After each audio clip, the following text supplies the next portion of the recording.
So back in February, basically, I wrote a decompiler because everybody was talking about Ethereum. I wish I'd bought coins instead. I would have made more money out of it. So just to give you a quick introduction, if you don't follow me already on Twitter, so this is my handle. I'm also the organizer of a conference in Dubai. I didn't come to Vegas since 2011. I took a Vegas break. No, it's okay. I'm fine coming back again. And my new claim to fame is to have been called a fun guy by the shadow brokers. So,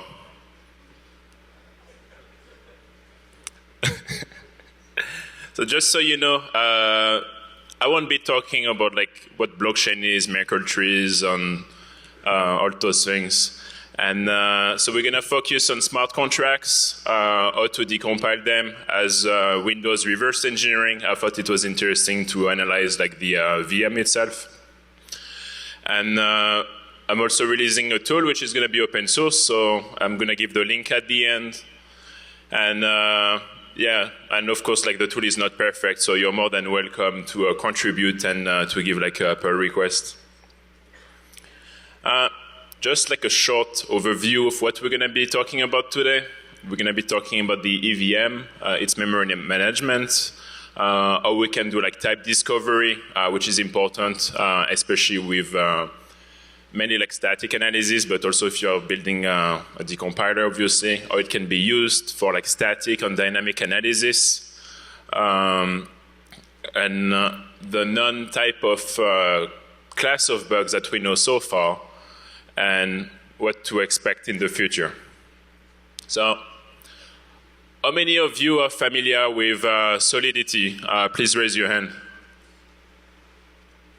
So, basically, like Solidity is the compiler for Ethereum. So, the way Ethereum works is like to execute those smart contracts is basically like a software layer on top of the blockchain. So they use a compiler called Solidity, which is translating code, which is written in a JavaScript-like format into bytecode. And Porosity is the tool I'm going to be describing today and releasing. So if you're familiar with like chemistry and physics, it's the exact opposite of Solidity, hence the name.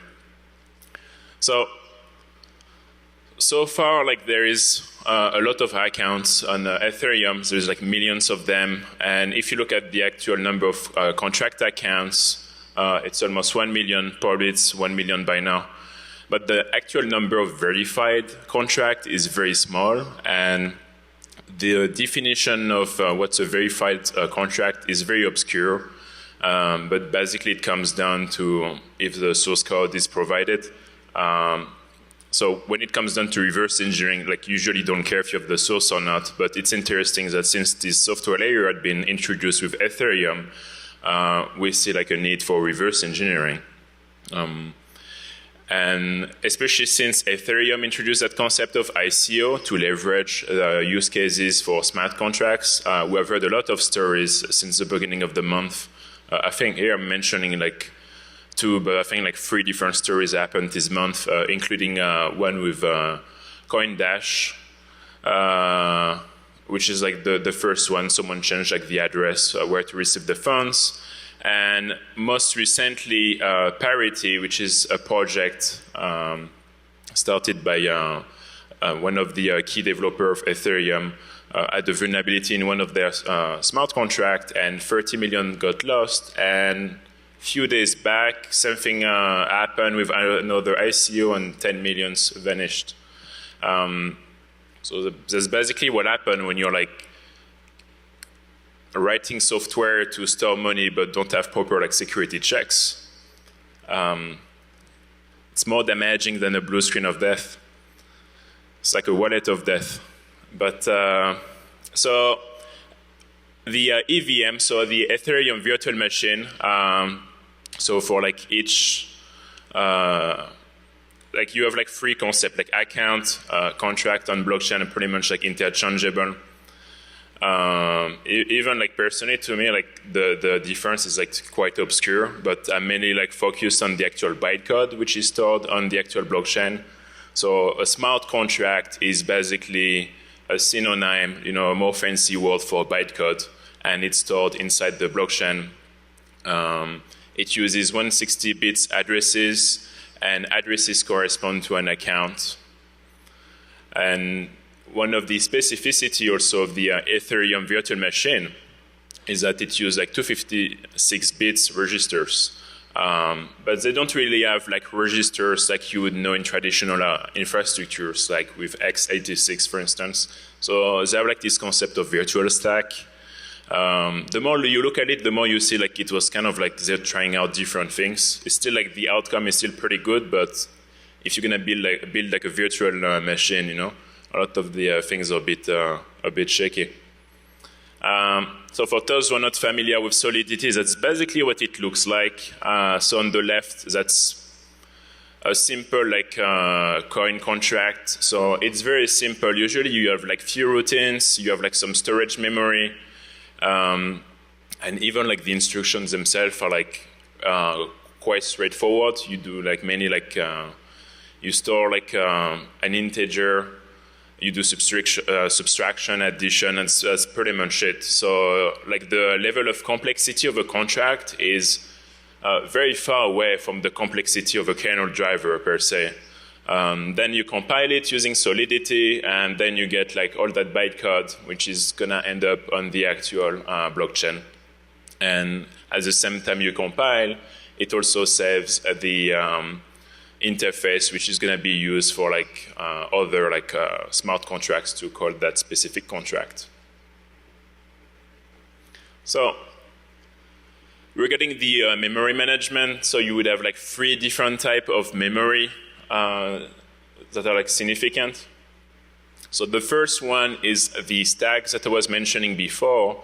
Like under traditional architecture, you would use like the stack to push arguments, at least with x86, not with 64-bit architectures.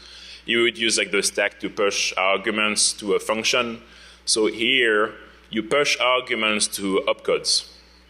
And then there is like a limited size to the actual stack, which is 1024 elements. And then you would have like 2 types of storage, so a persistent one, which is designed, as its name says, like to retain data, and another one, which is like more volatile, that you can identify easily from the instructions. So the volatile one is interesting because that's basically what will be used to like store strings. But even if you look at it, the way it's done is still a bit dirty, but it does the job. Like I was saying, like smart contracts are like very simple, very simple per design. So if you do like static or dynamic analysis, control flow graph, and especially if you write a decompiler, one of the most important things to understand is the actual like control flow of your program. So the first thing we need to know is basically how to identify basic blocks. So at least in that case, with smart contract, it's so much easier than a traditional architecture. Because there's not all those concept of like code obfuscation and everything don't really exist yet with smart contracts. For sure, we would like expect them in the future, but it's not like present yet. So in most of cases, they have like this instruction called jump dest, which is indicating like the beginning of a new block. In most of cases, I would say like 85% of them, you would have this instruction at the beginning of each block, and then you have a bunch of different instructions for like conditional jumps or traditional jumps. The difference with traditional architecture is like on x86, for instance, you would have your opcode and then the destination, right, in the same same opcode. Whereas like here, they first push it on the stack and then execute the opcode for that. But the main difference is sometimes they're just going to push it at the beginning of the function, do a bunch of instructions, so you would totally like forget which was like the destination address. So that's why you would need like to write a pseudo debugger that you would have to emulate most of the instruction to keep track of all the destinations. And that's basically like one of the main limitations of static analysis with smart contracts. Otherwise, like most of it could be like done statically, but because of like those like weird scenarios where like the destination is stored beforehand, you would have to like emulate like certain basic blocks in order to like keep the destination of the basic block. For like stack manipulations, there is basically like a few instructions. So you have like a duplicate, swap, and pop and push. It's pretty straightforward. When it comes to the actual opcodes of the EVM, you can have like different categories. So obviously, like the main one is for like arithmetic functions. It's mainly designed to like deal with money, to create like wallets for transactions, which makes sense, right? And then you have like the block environment and the environmental informations, where you would have information about the sender, the person receiving it, and then you have all the memory related operation, plus some logging operations to keep track of certain events. So, like I was saying before, the main thing here, so that's an example, where basically like opcodes are more like functions because you need to push the arguments on the virtual stack. So here, for an addition, you would push like the two variables that you want to add, and then you would retrieve the argument not in a register, but in the first item of the actual stack. So that would come like that if you would write it in a EVM pseudocode. Then you have like EVM calls. So those ones are like pretty interesting. They allow you to call like a different contract. So you have multiple type of calls. So you have like the regular call, but also like delegate call, which is what had been abused like recently in the parity contract. Which is also interesting from the perspective that basically you call like third-party libraries that you don't necessarily own. So that's also an interesting context. So it leaves a lot of opportunities for like undefined behavior. And when it comes down to like static analysis, dynamic analysis, or even like trying to define your scope, well, that creates a lot of issues. There are like 4 exceptions for like hard-coded contracts, so including for SHA-2, identity function, and for key recovery functions. So like the contract addresses are like 1, 2, 3, and 4. So whenever you look at the actual bytecode, you would notice like those static addresses. So when it comes down to user-defined functions that are exportable by default by each smart contract, you would easily recognize how many parameters they have based on the call data load instruction, which is basically reading the environment information block, which is basically like a buffer that contains all the input parameter, including the hash of the function we want to execute. So the structure of that block is pretty straightforward. Like the first 4 bytes would be the hash method of the actual function, which we're going to describe later. And then it will be followed by the actual arguments. So if you look at the actual like pseudocode here, so basically like A and B are being recovered, and the first parameter is like the actual offset inside that block. And then for the addition, that's what you would get. So that function is like very simple, so it's an addition, right? But that's basically what it would look like in pseudo EVM code. So when it comes down to type discovery, the main type you would see and the main type you want to recognize are addresses. So if this is like the address of the sender, the destination of the wallet, or of another contract, so it will be like encoded on 160 bits, right? And most of the time, every time you need something which is not on 256 bits, right, you would see a hand operation. So in most of cases, you would see like, in some cases, you're going to see it like hard-coded, but in most of cases, you're going to see like some EVM assembly like optimization, like the following one, where it's using like it's computing like the mask dynamically. So there is like few of them that we can recognize like very easily. And again, like if we do like type discovery while emulating the code, we would actually we would even be actually able to just like check the mask associated to the instruction. So now that we have seen how like the actual EVM is kind of working, let's talk about the bytecode now. So you're gonna have like two different categories. So you're gonna have like the preloader code, and which is gonna be in charge of copying the actual smart contract, where like all the interesting stuff is inside the executable memory, and then which is basically like the runtime code of the contract, and then so the runtime code, which is basically what we want to analyze, contains all the information that we want to spend the time on.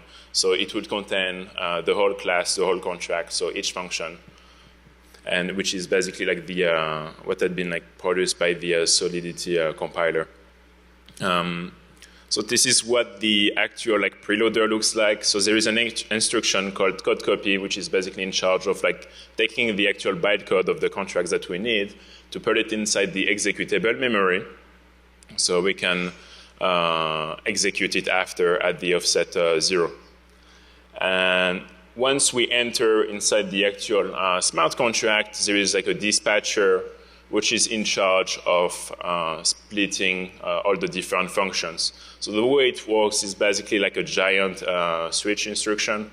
So it would first like recover the hash method from the call data load instruction, and from that, so here you can see even like the code optimization, where basically it's just first reading like a 256-bit register, and then from that it would like apply a mask to only extract like the first 4 bytes. So that's basically like the hash method. And then you enter in a switch statement, which on each switch statement is corresponding to an actual function. And in some cases, you're going to also have a fallback function. So for each, so if there is an unknown method which is not recognized by the smart contract, it will just execute a method by default. And in some cases, like in the case of the parity contract, which is what we're going to see after also, it redirects like a call blindly to another contract. Well, that's not the kind of things you would see like your kernel doing, you know? People would start to freak out, to be honest. But that's something that seems normal for people writing smart contract. Some of those things, to be honest, are still obscure. Like, I don't really understand why you would have a fallback function. So, I mean, I understand why they did it, because like this thing where they want contracts to be like backward compatible and forward compatible. But the source of so much problem, like by design, if you think of security, does not make much sense, to be honest.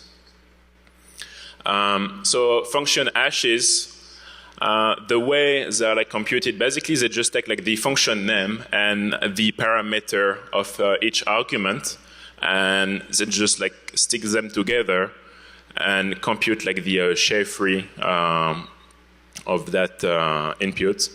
And the result of the first 4 bytes would basically be the hash method. So it's pretty straightforward. So if you have like the ABI, so the actual interface of the contract, you can easily like recompute it.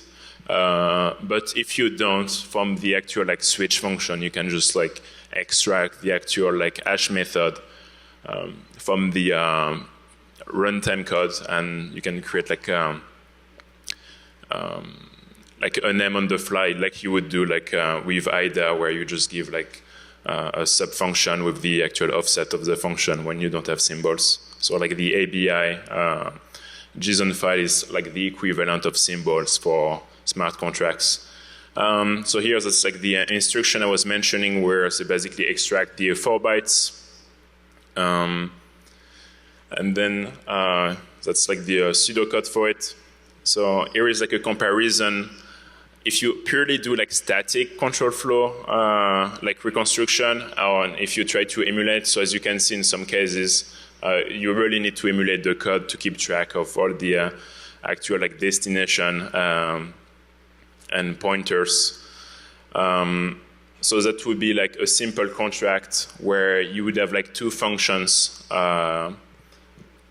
which is here. So once you can like start to analyze the actual like runtime code from that, like I was saying, it's basically like a giant switch, but we know that each case of the switch is basically a function for it. And then once we decompile it, we would get something closer to what's on the right of the screen. To go a bit more into the detail of the runtime code. So here, for instance, like the double function. So in yellow, we have the actual hash of that function. Then it's going to jump to the offset like 24, which is marked with the jump dest instruction. And then it's pushing the argument 2. Then we're having a new block. So here, in that case, there is like a jump dest, but it's not a new basic block, but it's used by another function. It's a shared basic block. And then you're just going to do like the multiplication. And same thing with the triple. We're going to see it's going to read same thing again, like the input parameter, push like a 3, and then execute like the multiple instruction. So, and if we go back to the initial like source code of it, that's basically what it was doing. It was pretty straightforward. So obviously there are like smart contracts that are way, well, I would not say like way more complex than that, but were like more complex than this. But that's basically to illustrate how easy you can decompile the actual code. If we look at the bug I was mentioning before, so this is the parity bug that happened like a week ago. Remember when I was talking like before, there is like different type of call. You have like a call, a delegate call. They allow you to call like a third-party contract. And then in some cases, you have like a fallback function that allows you to execute a contract, to execute like code if like a method is unknown. So here, like the address in the constructor, like the address was hard-coded, and then it's in green, it's computing the actual hash method like dynamically, and delegate call is going to execute that specific function. And then for some random reason, you add like a fallback function that was basically like allowing you to call like any function inside the wallet library and to pass any function or parameter you want. So that's why I was saying like some of concepts are like really obscure. That was basically like the actual reason for the vulnerability. So obviously like now looking at it, it's obvious, but that's a new type of bug that have been discovered by the attacker. That's a pretty good find. But now like once you know that type of bug, it's pretty obvious. So like those fallback functions, so if you have like a switch with executing code with no actual like hash, so that's what your fallback function would be. So I mean, then it's like a design issue, right? So the main reason for that is, well, keep in mind, so it's adding like a software layer to the blockchain, right? But also means that if there's like a security bug in it, well, you cannot patch the blockchain, right? That's the main thing about it. It's like retaining data and moving it around. So the main reason, because from reading about it, it's sort of like backward and forward compatibility because of this lack of capability to apply patches. To be honest, still does not make sense. I think it's stupid, but whatever. That's not how you can design a language which is verifiable, because you have like too many unknowns. If you start calling like third-party libraries, you don't even know what's going to be called. You have to predict all contracts and all future contracts. I mean, like, imagine if your kernel would be doing the actual same thing, like that would be nuts. You would start to see people rioting in the streets, Well, I hope so. So the actual way that bug was fixed is basically like some of the functions were designed to be private function. And so when it was able to call the library again directly, any function, the actual constructor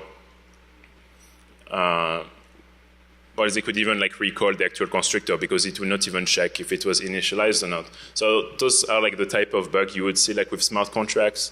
It's very far away from like the classical bugs you would see with like buffer overflow and everything. Here is another example of like vulnerable contract, so that's similar to what the AO was using. So here, like the vulnerability was basically here. It's similar to a REST condition, so basically same thing. It comes down to like a fallback function being reused. So that would create a REST condition where like the balance will not be initialized on time. So for that type of vulnerabilities, the good thing is because there is not many instructions, you can like tag each basic block to see what they are doing. And every time there is a call with an external contract, you will track it either as a warning or as an error. So in that case, we could see that the SS store instruction was being used after, so it would be like easy to analyze. I can show you a quick demo.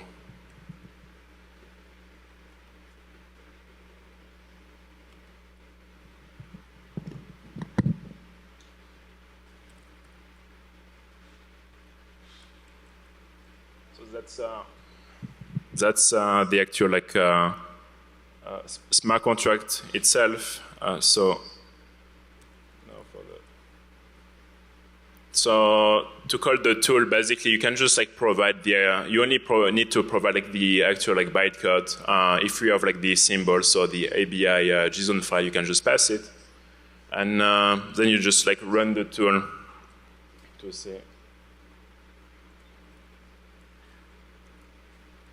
And once you like give it as an input to the tool, you can easily reconstruct something very close to the actual source code. So, and if you had like some features, because to build like a decompiler, you basically build everything you need for like dynamic analysis and also static analysis. So you can easily. Oh, I didn't see the subtitles over there. That's cool. Yeah, you can easily like use it to track potential vulnerabilities, just like you would have with most of compilers now. When you have like prefast or prefix with Visual Studio, you have a lot of like static analysis tools that can be used whenever you are writing code, right? So now, like if you look at the actual like smart contract community, they're still like building all those tools. It's something very new. So a lot of the tools that we would find like pretty obvious with GCC or Visual Studio Compiler are not present for those type of software. So because like the whole concept was like to introduce a software layer to it, but it comes without a lot of testing tool, which would be required for enterprise softwares. So far, there are like a few class of bugs that have been detected. So the first one was like the REST condition used for like DAO, then called stack vulnerability. There's some good papers about it, where, like I was saying before, like the virtual stack itself is limited, and once you use all of it, well, it's not even returning an exception. And for a while, there's like some issues with like throwing exceptions. Reverting like the state of a contract. Those were like concepts that are like very new, that have been introduced like recently. Time dependency vulnerability, while some of the actual like instruction give you like some time information, but they're related to a block. So you can easily like guess like the future output, and delegate call would be what happened with the parity contract.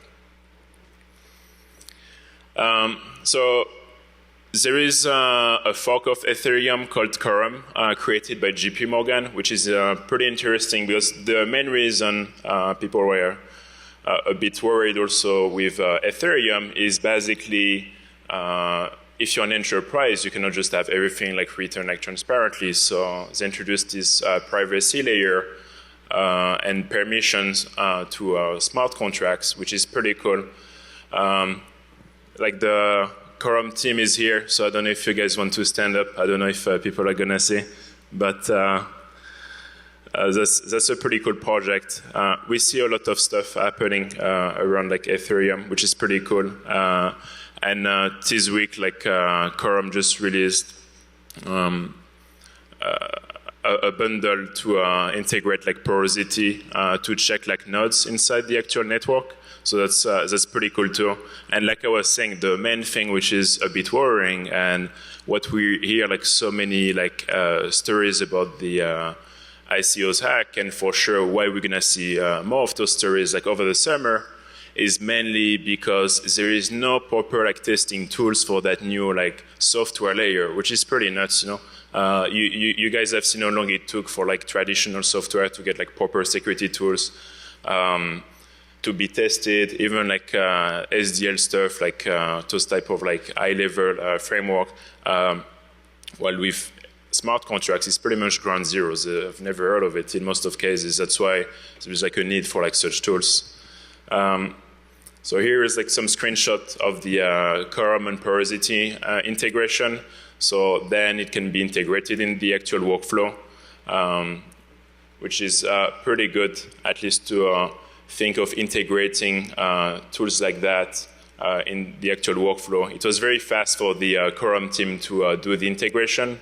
They have a pretty good framework, so they can actually like add more and more tools like very quickly, which is pretty good. And in my opinion, it's like a requirement if people are gonna start really using like smart contracts seriously, especially to store money.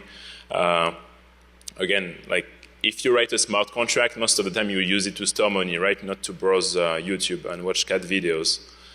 I mean, yeah, you know, like if you find like a 0-day in like in a web browser, then you would have to struggle to find where to sell it. Well, if you find a bug in a smart contract, you just like take the bank, you know. It's like being a Lazarus group, but for cryptocurrency. So like I was saying, for sure we would see like more and more testing tools, and like we can definitely expect like by the end of the year even more like issues with like ICO's hack, since like it's like the new thing, everybody wants to like raise money with ICOs. We're getting the tools, so there is like some improvement required for like for a lot of the conditional statements. And when it comes to Ethereum and security, like I was saying, is like there is a fast-growing community, especially like now the main incentive is, well, either you want to steal money or you want to protect your money, right? So it's pretty straightforward in terms of motives if you want to get into like smart contract security. And like I was saying, initially when I looked at it, I was like, oh, why is everybody talking about blockchain? It sounds like really boring. Then I saw there were like some like virtual machine around. I was like, oh, maybe there's some interesting thing to do. And for those who are like familiar with virtual machine vulnerabilities, well, QEMU has a lot of them, but then you have like, you know, like talks like Cloudburst that happened like many years ago. I think it was like at 2010 or something, where basically you would be able to do a VM escape, and now like VM escape are becoming more and more common. Even like Microsoft now with Hyper-V vulnerabilities are raising their bug bounty. Well, you can be sure if you have your own virtual machine, you can also expect bugs in it, right? And then like the whole thing of claiming it's sandbox does not really apply. So the question now is Ethereum going to stay alive, and if their virtual machine is going to be the main virtual machine, or if we're going to see like more provider for smart contracts with their own virtual machines. I was looking at the roadmap for next year, and I saw they are planning to use like WebAssembly. I had no idea what was WebAssembly, and then I looked into it, and basically, so that's so it's being described. It's a portable load time efficiency format. So you have like your own bytecode that can be executed by most of the JavaScript engine, like V8 or SpiderMonkey. And so they're planning to use the same engine that we would see in web browser to a smart contract. I don't know if it's a good or bad idea. I guess from the fact that it's also going to be used by other platforms, it would also benefit of the auditing for that specific language. And in terms of performance, I've seen like some cool stuff. Like if you look at the demos online, the guys are like running like almost like video games with it. They can even like compile, well, I don't know if it's a good thing or not, but you can compile like C++ code into like WebAssembly. I mean, from an attack surface, it seems a bit confusing. You go from like having a VM with a specific set of instructions to like being able to compile C++. So I don't know to which extent it's going to be used in the Ethereum VM by next year, but for sure we would see like stuff leveraging that.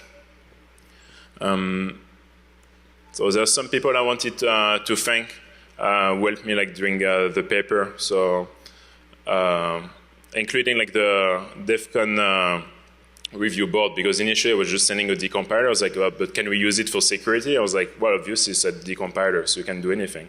So they kind of pushed me to do like the security analysis for it. So if you want to download like the slides and the actual white paper, which is more complete, and in case you didn't understand my French accent, which I can understand, but what can I say? I'm French, I'm not gonna apologize. But you can download like the actual like tool at this address. And yeah, if you have any question, you can either drop me an email, or we have 3 minutes now. So I don't know, it works for like Q&A here, but yeah, if you have any question, let me know.